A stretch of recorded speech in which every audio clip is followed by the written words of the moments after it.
My name is Alara Vance, and I was 34 years old when I understood that my mother did not simply disapprove of my life choices. She disapproved of my daughter's existence. It happened on a Sunday evening in November. The rain had been falling all day, the kind of steady gray rain that turns gutters into rivers and makes the whole world feel like it is holding its breath. We were at my parents' house for what I thought was a routine dinner. Pot roast. Carrots. The same meal my mother has served on the last Sunday of every month for as long as I can remember, always on the same blue plates with the hand-painted flowers that are fading now. My daughter Ren was 11 years old. She sat next to me, drawing in the margins of a napkin with a pen she had found in her coat pocket. She draws birds. Always birds. Small ones with long tails and delicate wings. She does not talk much at these dinners. She never has. She is the kind of child who observes before she speaks, who measures the weight of a room before she enters it. People call her shy. I call her careful. That night, my mother waited until my father had finished carving the pot roast. Waited until my older brother Derek had started telling a story about his new promotion. Waited until the conversation was loud enough that no one would notice a pause. Then she said my name. Alara, I need to discuss your holiday plans. I looked up. Thanksgiving was 3 weeks away. We're having dinner at the Golden Pheasant, she said. A small reservation. Just the adults. I nodded. The Golden Pheasant was the kind of restaurant where they bring you amuse-bouches and fold your napkin when you use the restroom. Fancy. Expensive. Not somewhere we had ever gone as a family. So I need you to come without Ren, she said. The table did not go quiet immediately. Derek kept talking for another 2 seconds before he realized no one was listening. My father stopped chewing. My sister-in-law Grace set down her wine glass. I set down my fork. What do you mean, without Ren? My mother did not look at me. She looked at Ren. Held eye contact with my 11-year-old daughter for a long, deliberate moment. Then she looked back at her plate and cut a piece of pot roast. It is an adult evening, she said. No children. Ren stopped drawing. Her pen hovered above the napkin, the half-finished bird frozen mid-wing. She did not look up. Did not look at me. Did not look at her grandmother. She just stared at that napkin like it contained the most important drawing she would ever make. I could feel my heartbeat in my temples. Mother, I said, keeping my voice as steady as I could. She is 11. I am aware of how old she is, Alara. She is not a toddler. She knows how to sit through a dinner. My mother chewed her pot roast. Swallowed. Took a sip of water. Made me wait. It is not about behavior, she said finally. It is about the atmosphere. I want my children there. Not grandchildren. Not this year. My father was suddenly very interested in the salt shaker. Derek had stopped talking entirely and was staring at his plate. Grace was looking at me with an expression I could not read. She is my daughter, I said. She is not a guest. She is family. My mother set down her fork. The clink of metal against faded blue flowers echoed in the silence. Alara, please do not make this into something dramatic. It is my holiday. I am allowed to decide who attends. And then she turned to Ren. Actually turned. Faced her. Smiled the kind of smile that does not reach her eyes. No offense, sweetheart. It is just for grown-ups. You understand, do you not? If you have ever watched your child absorb cruelty in real time, you know what I felt in that moment. It is not anger. Not at first. It is something much colder. Something that starts in your stomach and spreads outward like ice forming on a still lake. You realize you cannot scream, cannot cry, cannot throw your napkin on the table and walk out. Because that would make you the problem. That would give everyone at the table permission to say there she goes again. See why she is difficult? So you sit there, and your hands stay in your lap, and you breathe. Ren looked up at her grandmother. Her face was completely still. The way she gets when she is hurt but has decided not to let anyone see. A skill she learned far too young. I understand, she said quietly. And then she went back to drawing her bird. No one said anything else about Thanksgiving for the rest of dinner. My father asked about the weather forecast. Derek talked about his golf game. My mother served apple crisp for dessert and asked Ren if she wanted whipped cream, like nothing had happened.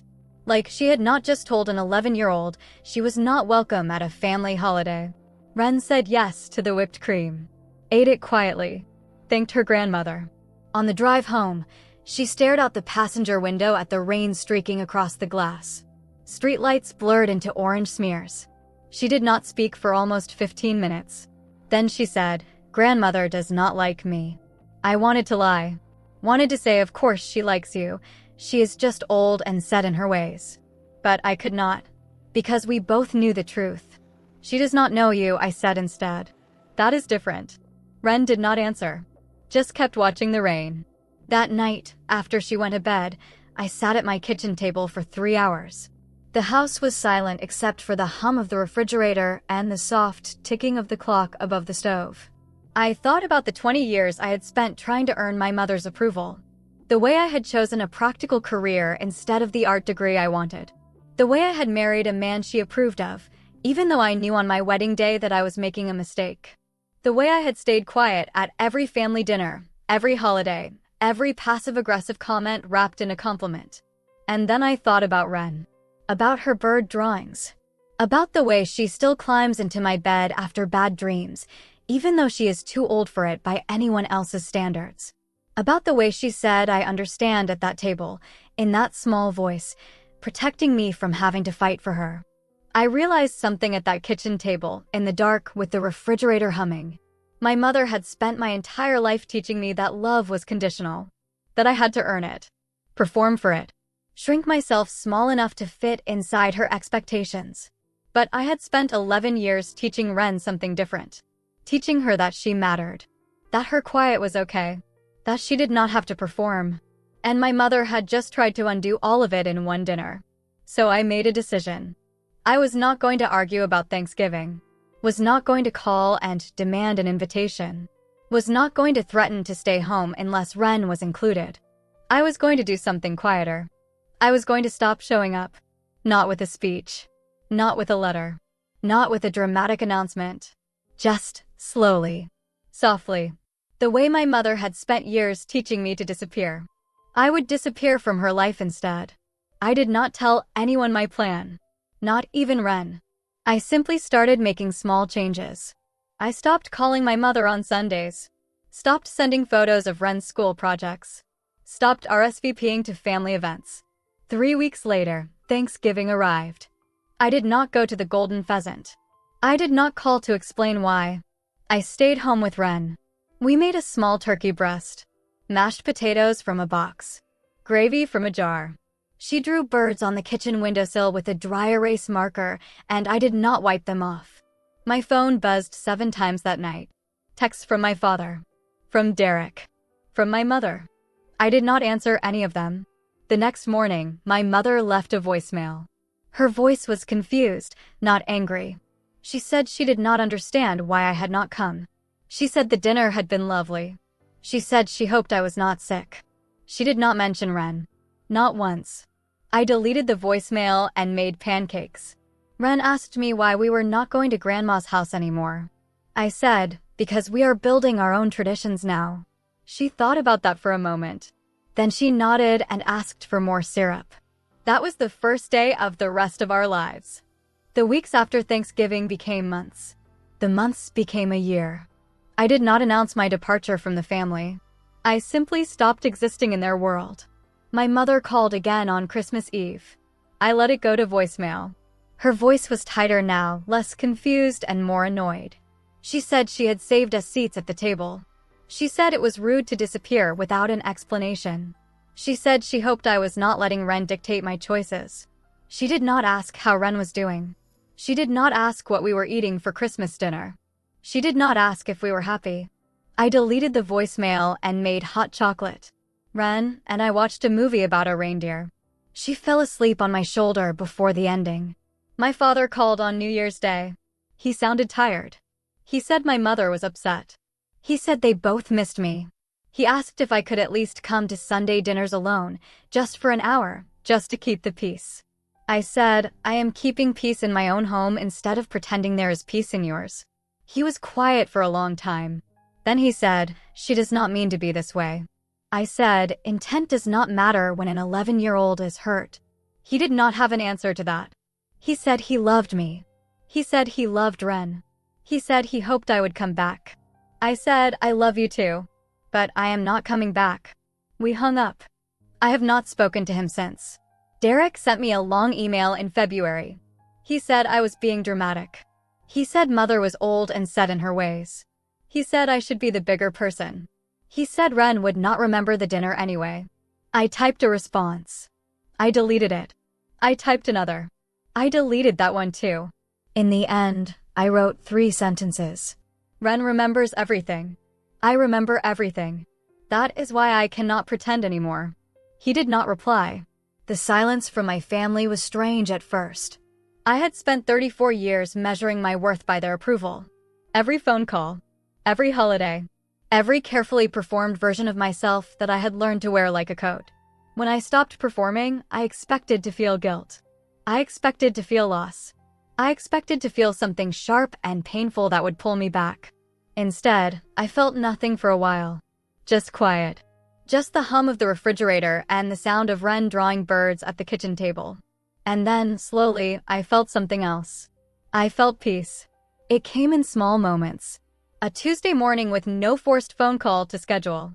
A Sunday afternoon spent reading instead of driving 2 hours to my parents' house. A holiday season with no performances, no false smiles, no waiting for the next cruel comment wrapped in a compliment. Ren noticed the change before I did. She started drawing more. She started talking more. She started laughing at the dinner table in a way I had not heard since she was small.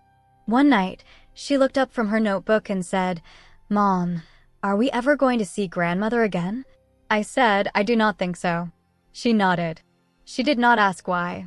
She did not cry. She just said, "Okay," and went back to her drawing. That okay was the most honest thing she had ever said to me. The second year was harder. My mother started sending letters. Long ones, written in her careful cursive, the same handwriting that had signed my birthday cards and my school permission slips and my wedding invitation. The letters did not apologize. They did not ask about Ren.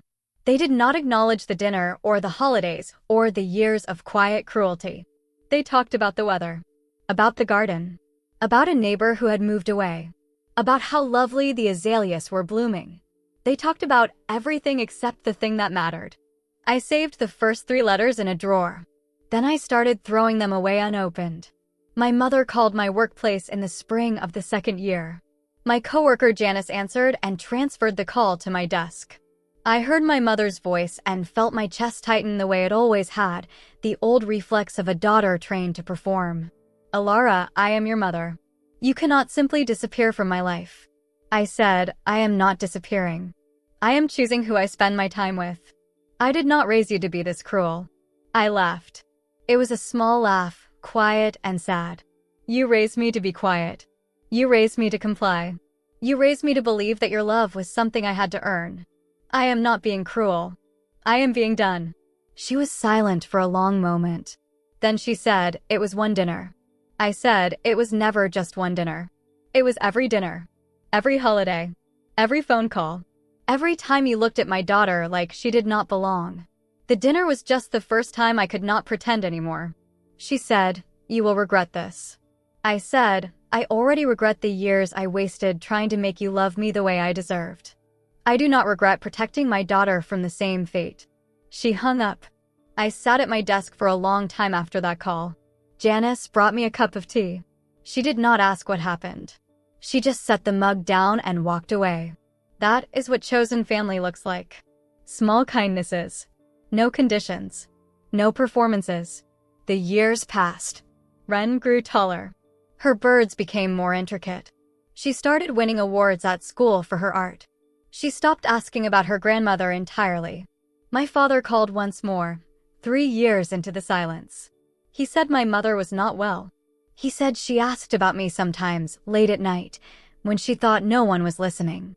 I said, "Does she ask about Ren?" He hesitated. She does not mention Ren." I said, "Then she still does not understand what she lost." He started to say something else, but I interrupted. "I love you, Dad. I will always love you. But I cannot keep walking into a room where my daughter is invisible." He cried. I heard it in his voice. He said he was sorry. He said he did not know how to fix it. I said, that is not my job to figure out. It never was. I hung up. I sat on my couch and watched the evening light fade through the window. Ren was at a friend's house. The apartment was quiet. I did not cry. I had cried enough years ago. 7 years after that Sunday dinner, my mother died. A heart attack in her garden, among the azaleas she had written about in those letters I stopped opening. My father called my cell phone 3 times. Derek left a voicemail. Grace sent a text. I did not attend the funeral. Ren was 18 by then. She was packing for college. She had a portfolio full of birds and a scholarship to an art school 3 states away. I sat on her bed while she folded sweaters into a suitcase. She said, "Are you going to go?" I said no. She nodded. She did not ask why. She did not need to. She zipped her suitcase and sat down next to me. "Mom," she said. "Thank you for choosing me." I put my arm around her. "I did not choose you over her. I chose you over the version of myself that believed I did not deserve better." She leaned her head on my shoulder. Outside, the sun was setting over the trees. Somewhere in the distance, a bird was singing. I do not know what kind of bird it was, but I know Ren would have been able to draw it. That was enough. That was always enough.